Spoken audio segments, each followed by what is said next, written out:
Hello again, YouTube, and welcome back to All the Words She Wrote. My name is MS-Punker1, and last video we got caught eavesdropping on Hijiri and Sai as they finished their meeting. And at first I think they got a bit angry at us, but we got a surprise later on. After everything, we more or less ran out of the house to both hide, I guess, and to do the laundry. And to our surprise, for one, where Hijiri actually followed us and came out, which was surprising in it of itself. But also, she actually wasn't angry at us. She actually apologized and was nice to us and opened up a bit. So, what is going on here? Who is this person, and what has she done to Hijiri?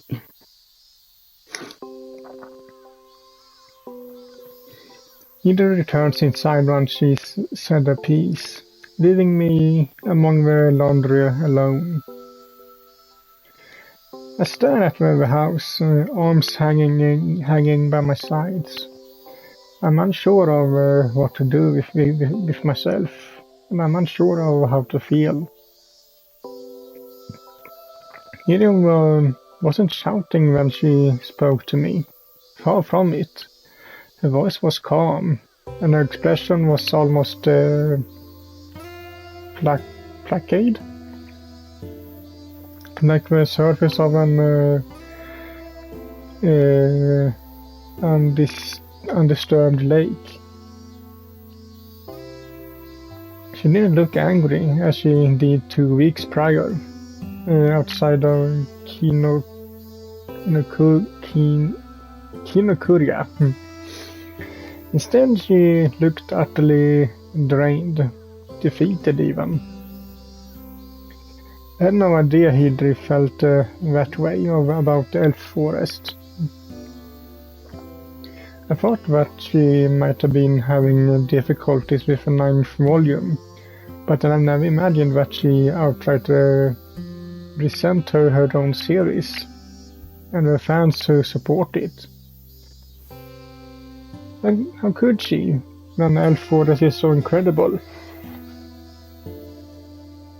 And maybe it's too incredible, so it went even further or got even bigger than she or anyone else was expecting. I can understand Nina turning her nose up at elf forest. Not that I agree with her opinions on the matter, which are bad and wrong, because she's never read it.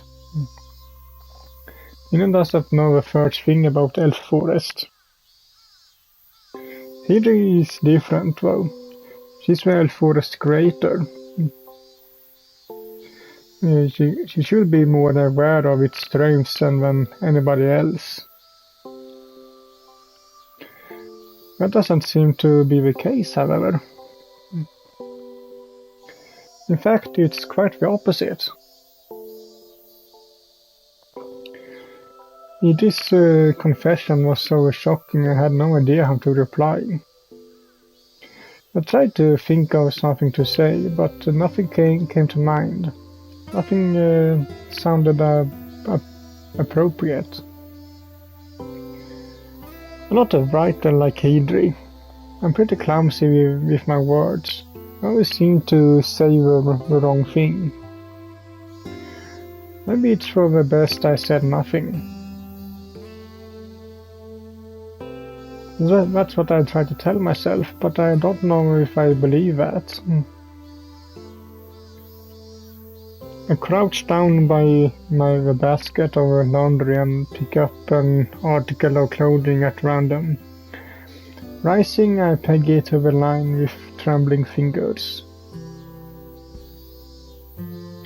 A warm breeze stirs my hair, the hem of my shirt. All the while I think of Hijiri.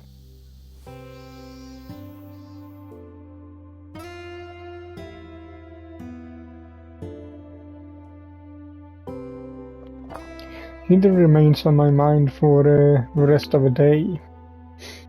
I think about Hijiri when I bring the empty laundry basket back inside, and again when I take the now dry laundry offline hours later. I think about Hijiri when I cook dinner, when I leave the meal outside the bedroom, and when I clean the dirty dishes. I think about Hijiri in the bath, and of course I think of her when I lie in my futon. My hair untied, loose strands splayed across my pillow.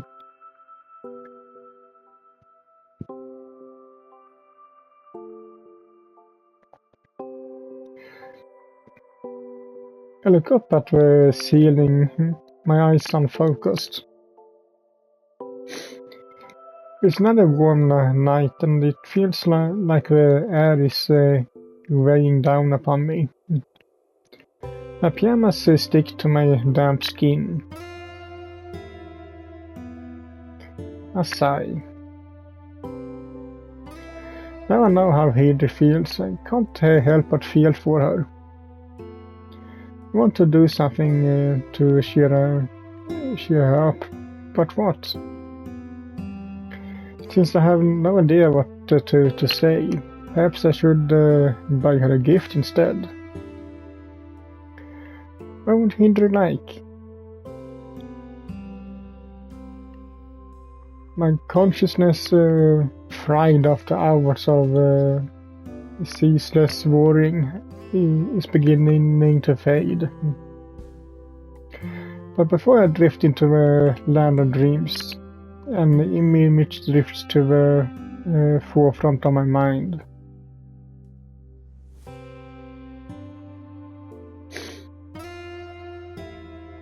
I see Hijiri as she was 2 weeks prior, before a big argument. Miss Hijiri sits at the table in Petit Jardin, knife and fork in hand, her eyes wide with childish delight. In front of her, piled high on a white plate, is a stack of perfectly round, fluffy brown pancakes, topped with maple syrup. I don't know if I've seen Hijiri as happy as she was when she digging into those pancakes. It's a long shot, but would that be enough to make her smile? At this point, I'd be willing to do almost anything.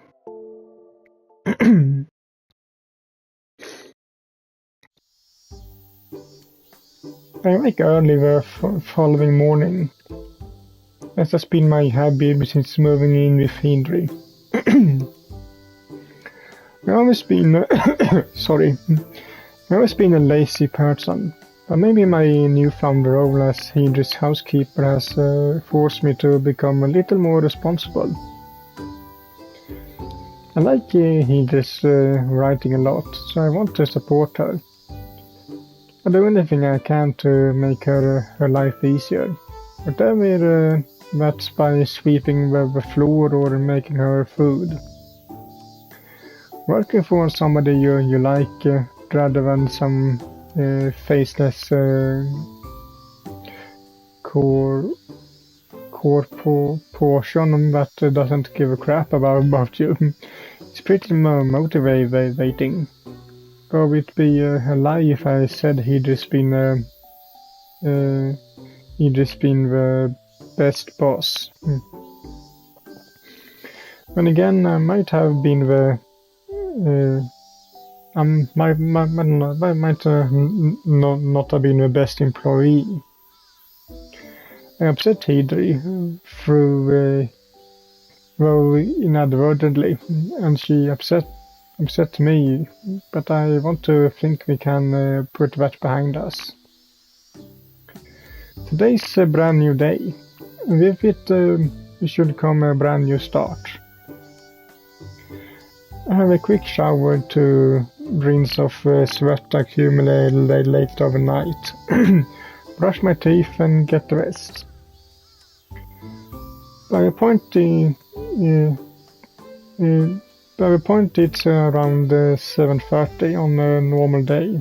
I head downstairs to make a start on breakfast, but I decide to hold off. Hijiri seems fond enough of my cooking. She eats most of my meals. Though she does, I noticed leave her green peppers and eggplants untouched, like a spoiled kid. But I want to give her a real treat. I think of knocking on Hijiri's door, but I've no doubt she'll be asleep right now. I should let her rest a bit longer. I don't want to get on her bad side. I while away the next handful of hours with menial chores. I sweep downstairs hallway, polish the banisters and wipe down the windows. By the time I'm done, the hallway's shining. It's a little before 10 a.m. that I descend upon Hijiri's room. I rap at her door with my knuckles then stand back waiting, fingers curled at my front. Hey Hijiri, I'm sorry to disturb you, but can I talk to you for a sec? It's nothing serious, so don't worry. I had an idea, you see. My words are met with the sound of shifting sheets. Is Hijiri awake already? I don't expect to receive much more than monosyllable something, so her actual reply catches me off guard.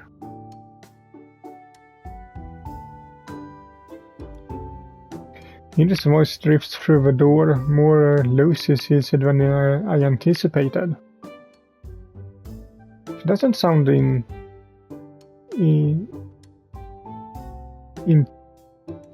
intrigued per se, but she doesn't sound outright angry either. That's reassuring. It's about breakfast. I was thinking, rather than making you anything myself, we could go to Petit Jardin. I know you like their pancakes. I thought I could treat you, maybe.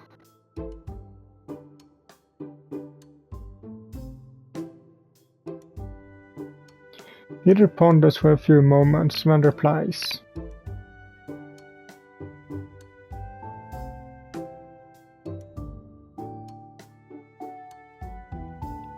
I can hear a curl in Hijiri's lip even through the door. It's because I'm driving, isn't it?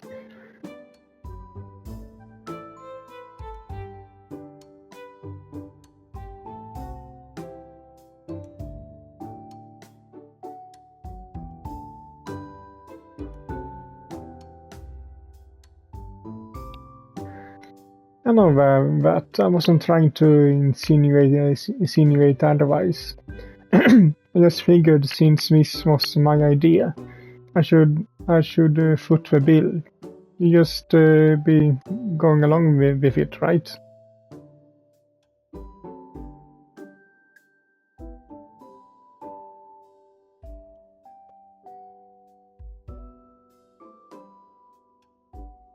From her?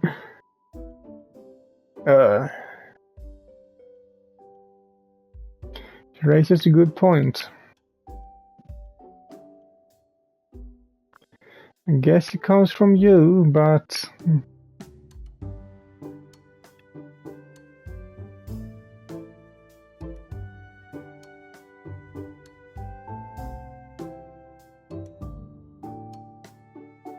I know that, but it's a struggle for words. My face turning pink. For once, I'm glad Hijiri always keeps her bedroom door shut, so she can't see my face. She'd probably laugh at me if she could see how red I am right now. Why am I getting so worked up?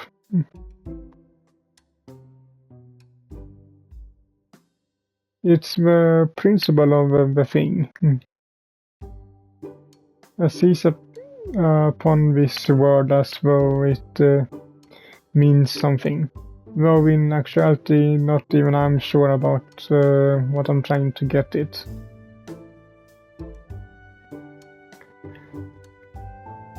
I just want to treat you, it's all. I want to make you happy.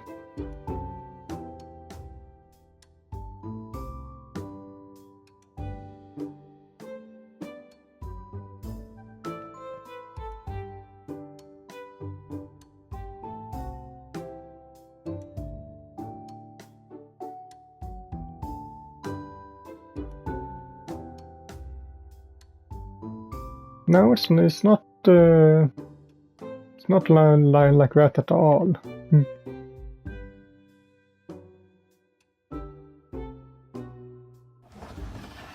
I hear a pad of footsteps when we're sliding on the door.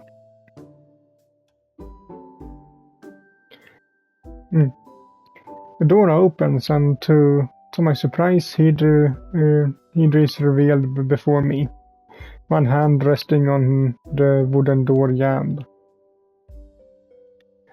Hijiri's thick, curly brown hair is tied back into two buns, as usual,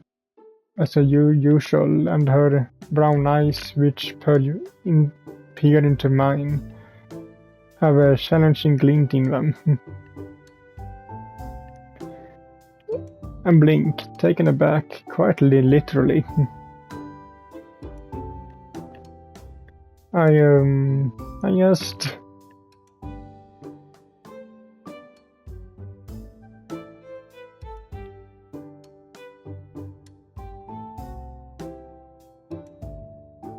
No, it's just... I'm a bit surprised, it's all. I didn't think you actually open your door.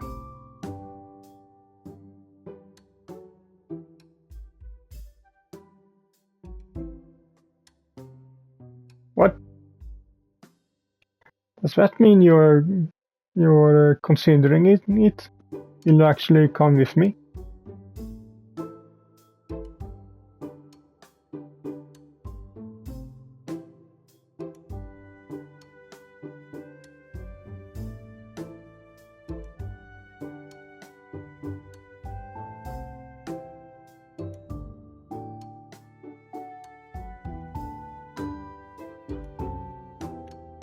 Here his lips quirk upwards into a smile.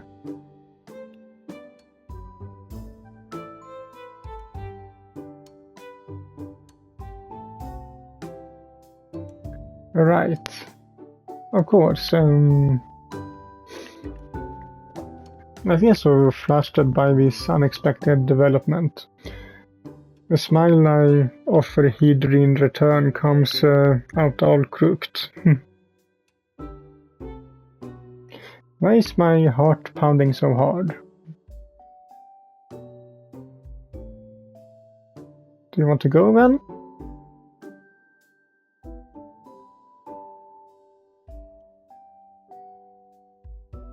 Really? Look Hijiri up and down. She's wearing her usual oversized tracksuit, which is so long in the legs it has to be rolled up a few times around her ankles. Don't you want to get dressed first?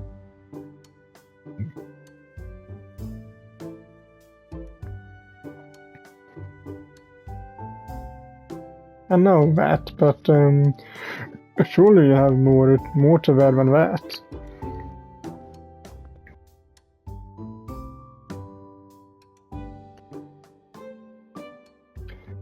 Oh no, I'm not saying that. Not at all. If you like it, it's fine. I just thought I don't know. You've been wearing that for the last 2 weeks. Maybe you feel better if you put something else on. You know, as a change of pace.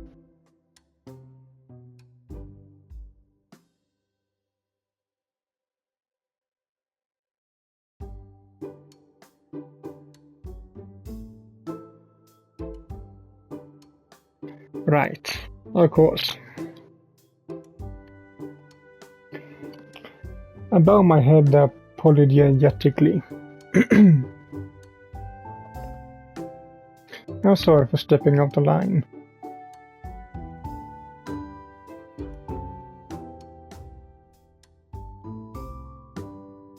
Hijiri hurrums, her arms crossed.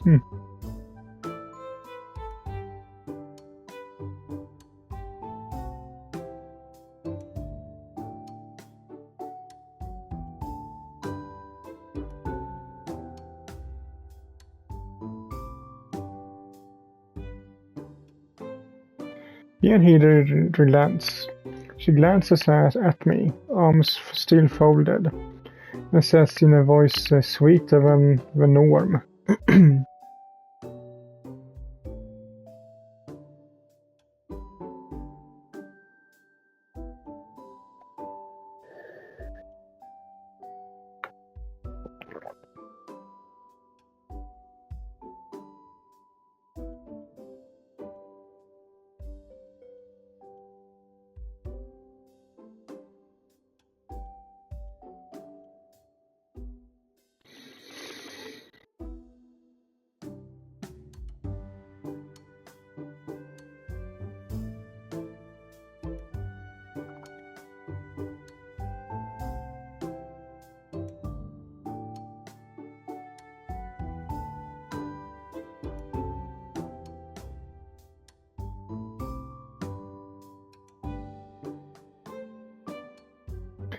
Yes, ma'am. I do my best.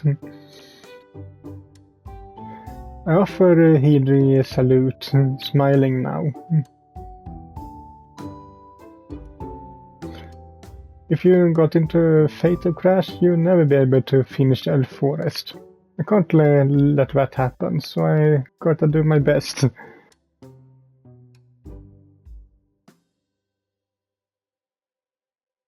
Hijiri presses her lips together.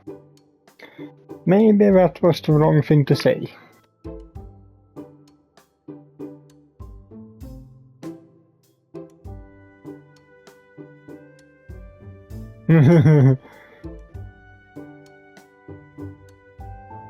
Now, maybe less of that. Let's look on the bright side. Now, let's go. Petite Jardine waits. And so do the delicious pancakes. I do my best not to get us in a perilous accident, so don't worry. You can trust me. Probably.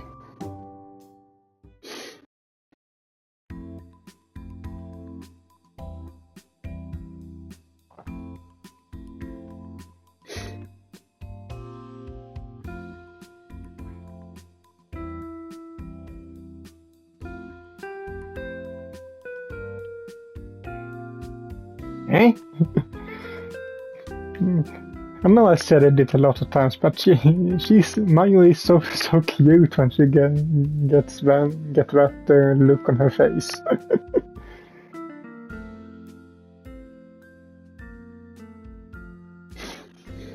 Survey Hijiri, perplexed from across the other side of the table.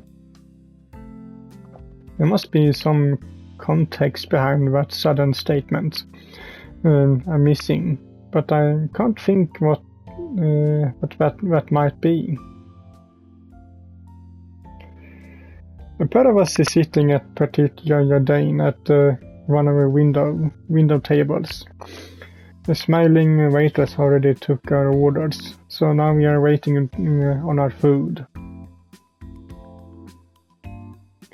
Hijiri ordered pancakes as is to be expected, while I went with oyakodon.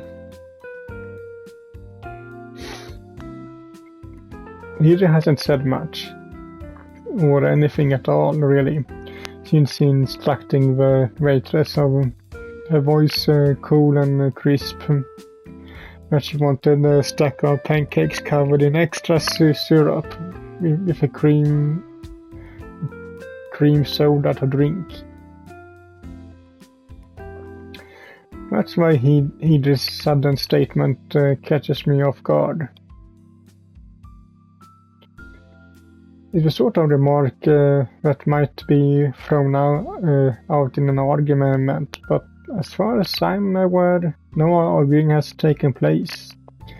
Not unless Hijiri has been bad-mouthing me inside her head.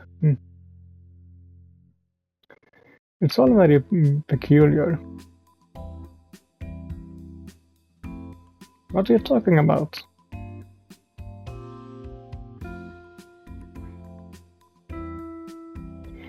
Hijiri hurums, her slender arms folded across her chest.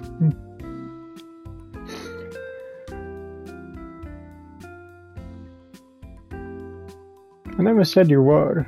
You can't be. You've robbed Dale Forest.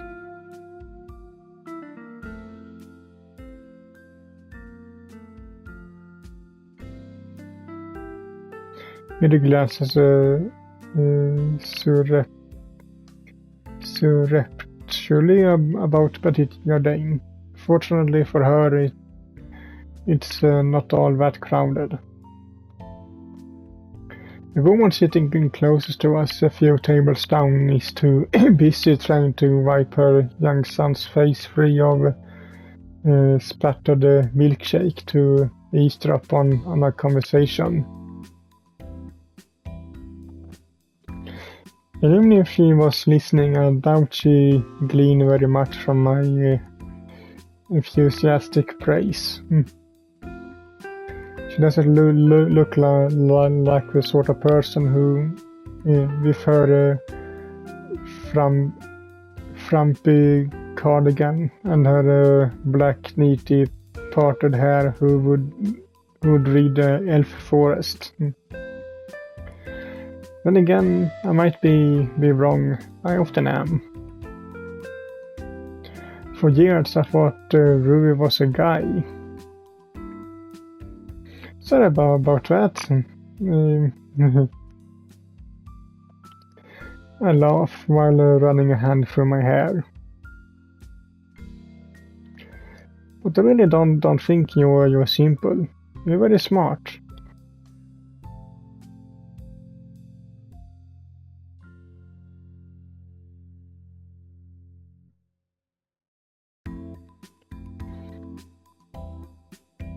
Hijiri counters sullenly, much to my surprise. Like Hijiri and all, but sometimes I have to wonder what her problem is. I thought she said she wasn't simple. Now she's saying she is. Is she just trying to be contrary? That's right, I don't get it. So, you saying that you are simple?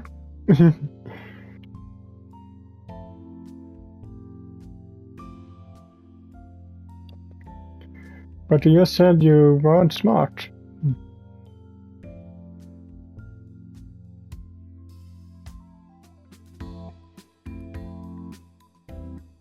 I nod, but in actuality I don't understand what she's talking about. Does that make me the simple one? Guess it's not like I made any pretensions otherwise. My grades back in school were abysmal across the board. At least in so far as academic matters were concerned. So, what's the problem?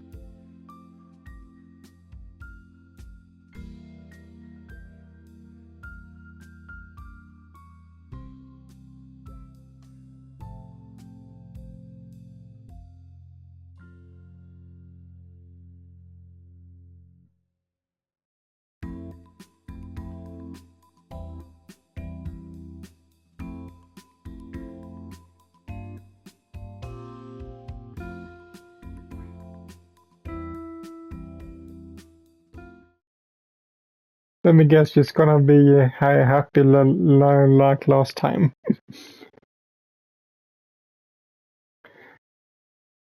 The cheery waitress cuts through Hijiri's rant with this thrilling declaration, coupled with a warm smile.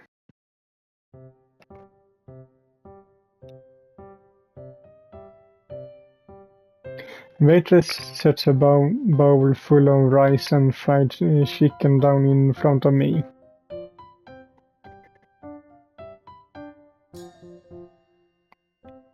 She plonks a plate of pancakes in front of Hijiri, all golden brown, topped with sticky, shimmering syrup.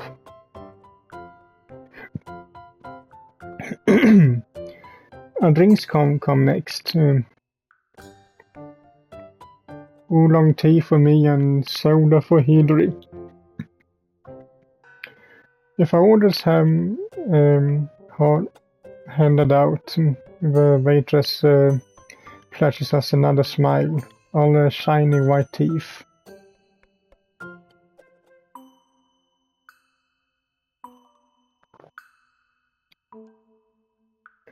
The waitress then turns neatly on her heel, a tray tucked under her arm. Her pencil skirt isn't really built for flattering, but her dark hair tied back into a ponytail swishes as she walks away. I watch her depart for a fraction of a second, then glance back at Hijiri.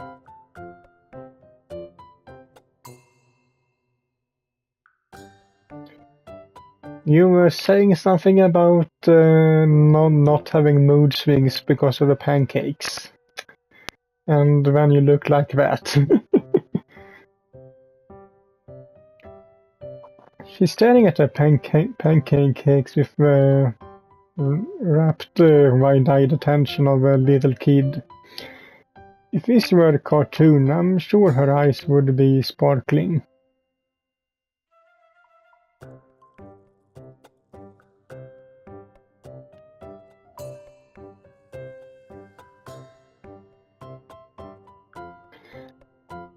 Hijiri appraises her pancakes for a few seconds before swooping in for the kill. She grips her fork tight in its tines, wrinkling in the sunlight.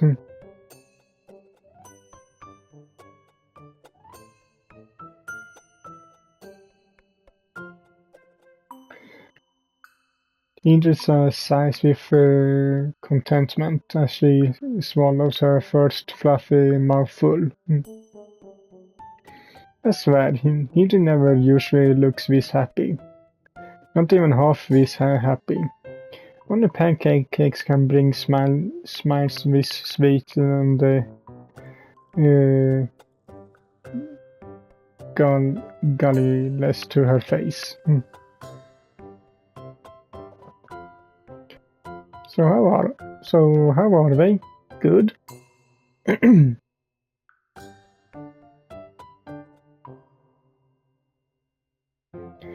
glad to hear that. Can't help but smile to myself, amused at Hijiri's excitement. I sounded pretty angry earlier, but pancakes have placated her. She's done a total 180.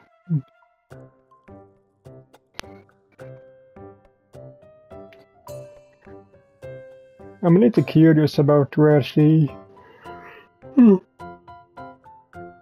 Sorry about that. I'm a little curious about where she was going exactly, if for a prior rant, but I guess I never know. Never know now. Maybe some things are better left unsaid. Really though. A smile. I thought Hijiri said she wasn't simple. She might act stern and serious, but when it comes to pancakes, she's incredibly predictable. It's hard to believe she's 4 years older than I am. At times like these, Hijiri really is adorable.